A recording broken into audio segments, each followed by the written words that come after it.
sidder lige og prøver at tegne sæbeboblerne, men det er faktisk fuldstændig umuligt, fordi de blæser hele tiden deres vej.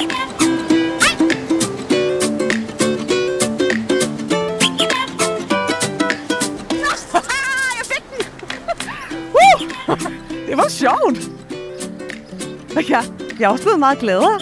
Hvorfor bliver jeg glad? Det vil jeg prøve at undersøge. Det her er jeg nødt til at finde ud af, hvordan det hænger sammen. Når jeg tænker mig godt om, kommer jeg til mit magiske tankerum oppe i hovedet. Og her kan jeg undersøge alt.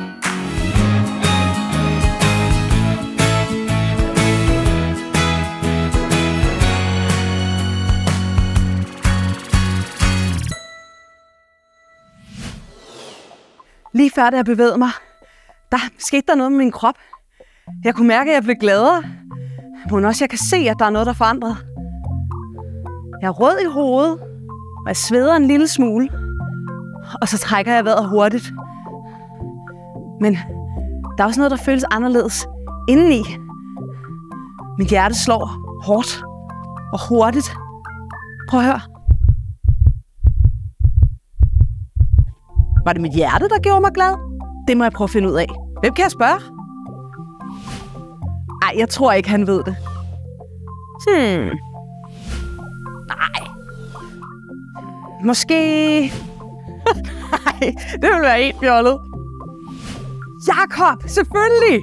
Han er forsker, han er vildt klog. Han ved alt muligt om kroppen og hovedet og hvad der sker, når man bevæger sig.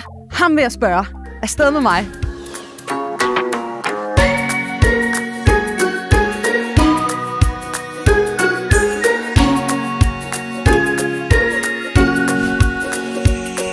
Hej Katrine.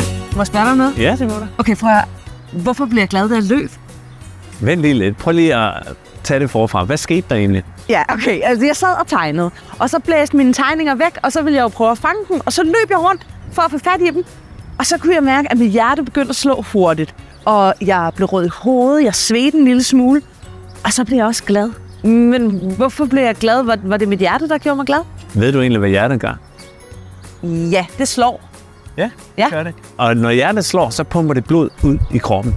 Og når du har lyst til at bevæge dig, så er der brug for, at der kommer mere blod ud til kroppen.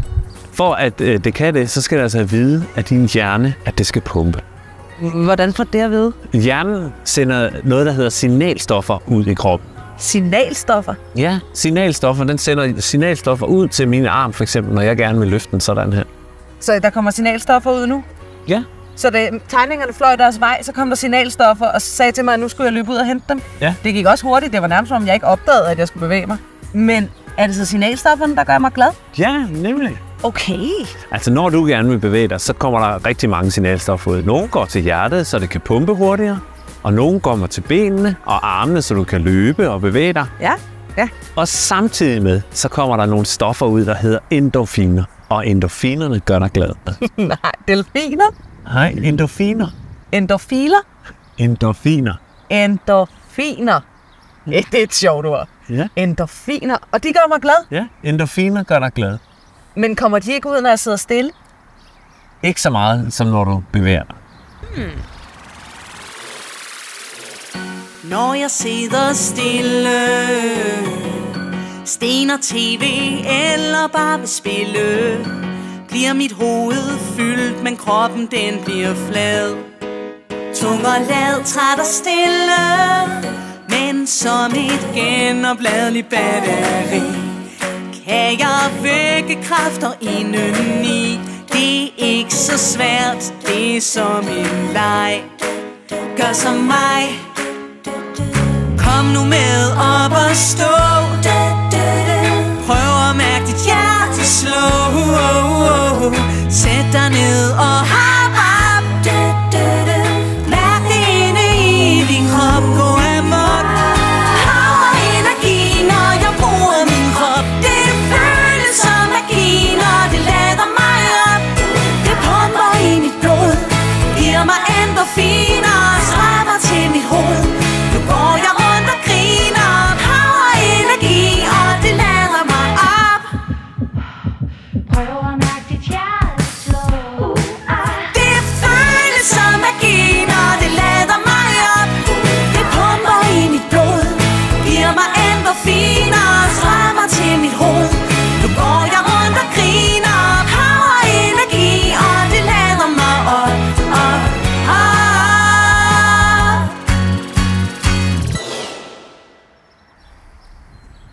Skal vi prøve at se, hvad der sker i din hjerne, når du bevæger dig? Kan vi det? Ja, det kan vi faktisk godt. Hvis du prøver at tage den her hætte på, så kan vi måle, hvad der sker i din hjerne, når du bevæger dig.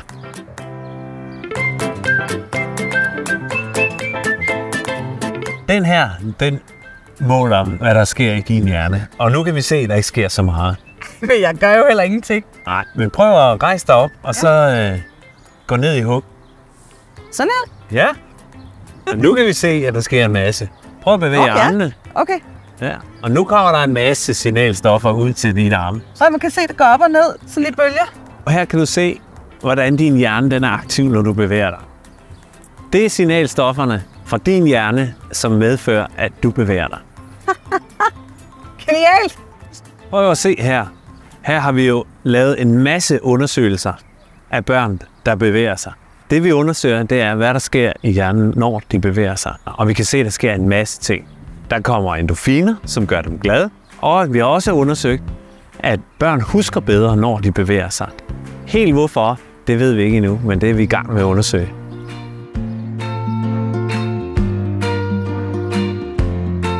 Betyder det, at hvis jeg bevæger mig meget, så bliver jeg både glad og klog? Du kan jo prøve. Okay.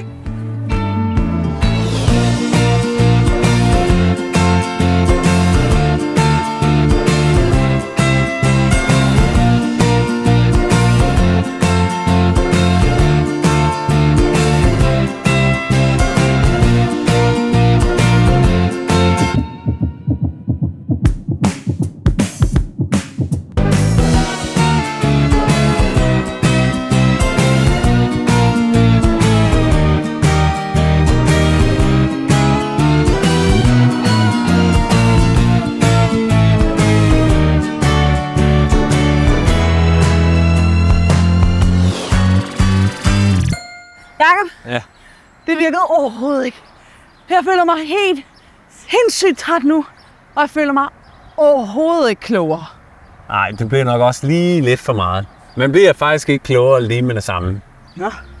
Det, som er vigtigt, det er, at man bruger bevægelse på en meningsfuld måde, for at man skal kunne huske tingene bedre. Hvad er en meningsfuld bevægelse?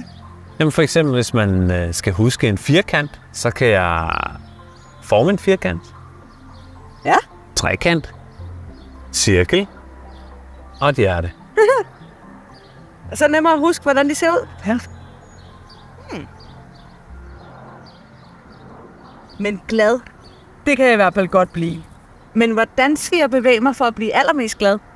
Ja, se, det der med, hvad der gør en glad, det er forskelligt fra person til person. Mm. Men du kan jo selv undersøge, hvad der gør dig mest glad. Okay, det vil jeg prøve. Okay, jeg vil prøve at bevæge mig på 3 forskellige måder for at finde ud af, hvad der gør mig mest glad. Jeg vil løbe. Jeg vil danse. Og jeg vil løfte noget tungt. Det bliver sjovt. Tusind tak for i dag, Jakob. Det har været så fedt at lære om hjernen og hjertet og kroppen og delfinerne. Endorfinerne, jeg ved det godt. Selv tak, det var mega hyggeligt. Ja, det var. Hej. Nu vil jeg hjem og prøve at finde ud af, hvad der gør mig allermest glad. Og det kan du jo også prøve. Bliver du gladest af at løbe, danse eller løfte noget tungt? Du kan prøve at undersøge det. Ha' det godt, til vi ses. Hej.